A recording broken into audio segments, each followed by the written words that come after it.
Bhagavati Uttam Shloke Bhaktir Bhavati Naishtiki. We're reading from Srimad Bhagavatam, 4th Canto, 29th chapter, verse number 66 through 67.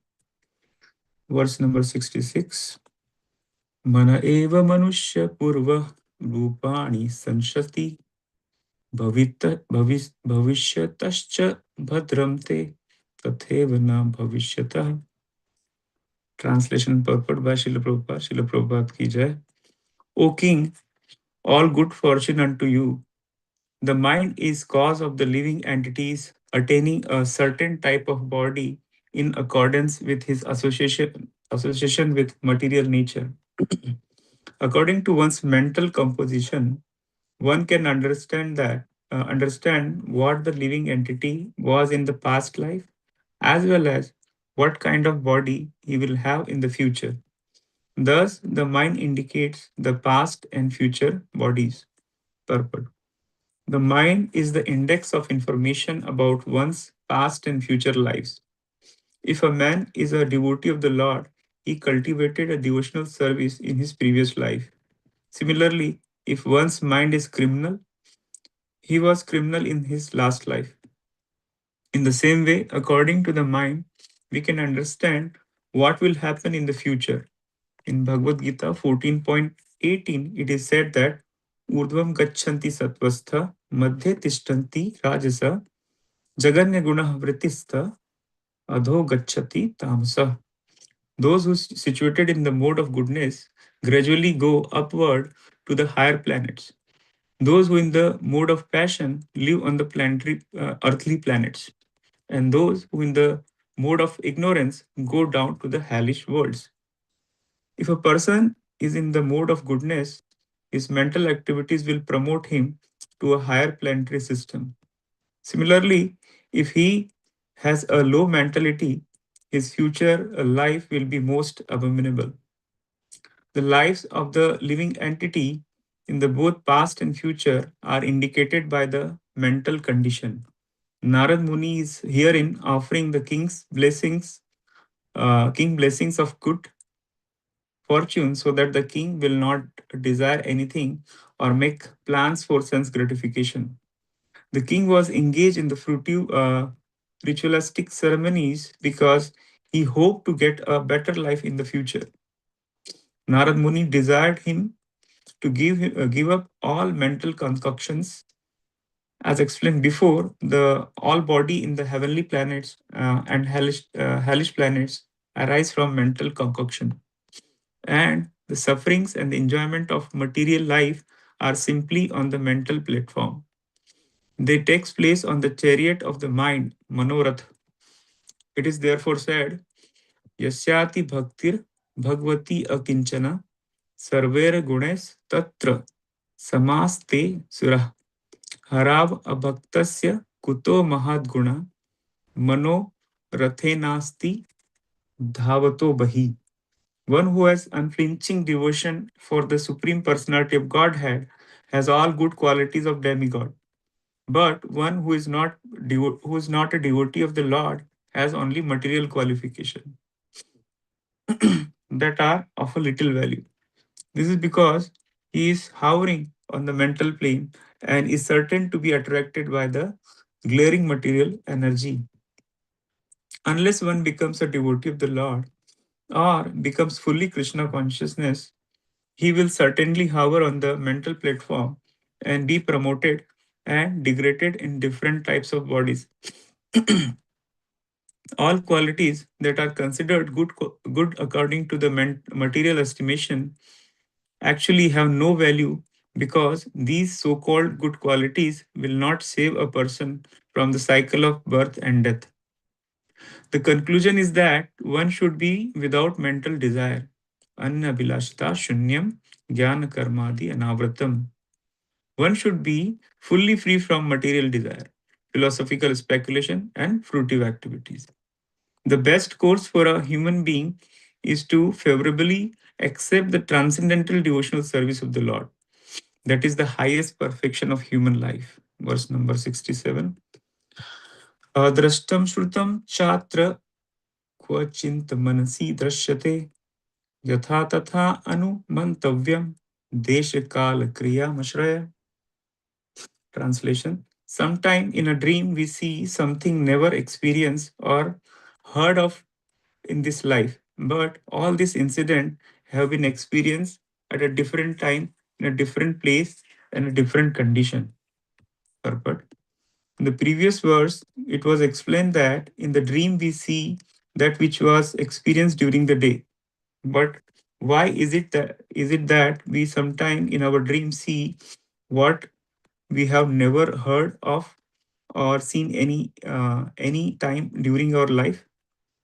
Here it is stated that even though such an event may not experience in this life, they were experienced in previous lives. According to the time and circumstances, they combine so that in the dream we see something wonderful that we have never experienced. For instance, we may see an ocean of a ocean on the peak of mountain, or we may see the ocean has dried up. These are simply combination of a different experience in the time and space. Sometime we may see a golden mountain, and this is due to our having experienced gold and mountain separately. In the dream, under illusion, we combine these separate factors. In this way, we are able to see the golden mountain or star during the day. The conclusion is that these are all mental concoctions, although they have actually been experienced in a different circumstances. They have simply combined together in a dream. This fact is further explained in the following verse. Om Agyanam Timbrandasya Gyananjana Shalakaya Chakshulintolena Tasmai Shri Guru वांछाकल्पतरुभ्यश्च कृपासिन्धुभ्यश्च पतितानां पावनेभ्यो वैष्णवेभ्यो जय श्री कृष्ण चैतन्य प्रभु नित्यानंद श्री अद्वैत गदाधर शिवसादि गौर भक्तवृंद हरे Krishna Krishna Krishna Hare Hare Hare Ram Ram Ram Hare Hare. Thank you all for giving me this opportunity to share the notes which I took from one of the class from Dravida Prabhu. So here in this verse, uh, it is mentioned that our mind's role in determining our spiritual destiny. That is the main point. That our mind is the most important thing in deciding our future. Basically, our thoughts. If our thoughts they are good, or they are in the mode of goodness, or thoughts restless, basically the mode of passion, or our thoughts being very bad, like mode of ignorance. So this determines where we go in our next life. If our thinking is mostly good, we go up to the higher planets. If our thinking is restless, we stay on this earthly planet. And if our thinking is very bad, we go down to the lower planets. So what we think now basically reflects what we did in the past, and it also shapes what will happen in the next life. But as a human, we always have one thing, that is free will. Even if we have a bad habit in the past life, we can change our thinking now in the current life by associating the pure devotees and practicing the devotional service. Further, Prabhuji mentioned about the importance of the spiritual life if one takes the spiritual life in early age. So, and I mean, basically the importance of the spiritual life, even if we are living the spiritual practice, unfinished in the current life. So, if we have not finished our spiritual journey by attaining the Krishna's love, at least we will get a new life that help us keep practicing. Uh, at least you'll get some birth into some Krishna conscious devotee family. And by being born in a wealthy or good family will be helpful, because you will not have to worry about making money or having time for a spiritual life. However, like being born into a devotee family is the best because of the powerful experience in initial childhood years, which stay with us for entire life. You know? Like being a child, seeing the devotional activities is always very auspicious or fortunate. Even like little uh, thing we can think about, or every influence we can basically allow into our mind right now shapes the future life. So we can imagine like if being a small child is observing all these things, practicing, how it will have a good impact shaping his future. So here to stay spiritually focused, one thing Prabhuji mentioned that we should not have any gaps, any gaps in our awareness, no gaps in awareness. What does it mean? This means that stopping our mind from hovering or wandering back to some good old thoughts or material thoughts. We have to be constant, watchful, or aware of what our mind and senses are doing. That is basically Krishna consciousness. If we are aware of our consciousness and diverting or dovetailing that into Krishna's devotee service. So we are truly free when our actions, especially what we say, think, or do, all are in Krishna's service.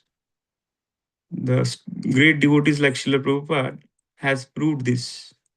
When Prabhupada was physically in this material world, he was not affected by this material world because his mind was always focused on Krishna. We can also develop this strong, peaceful mind through Bhakti Yoga, which nicely us described to us by Srila Prabhupada. So when our intelligence is fixed on Krishna, then only we can become satisfied. We achieve the real freedom, by throwing away all this material desire that is basically injected by this so-called material society on us.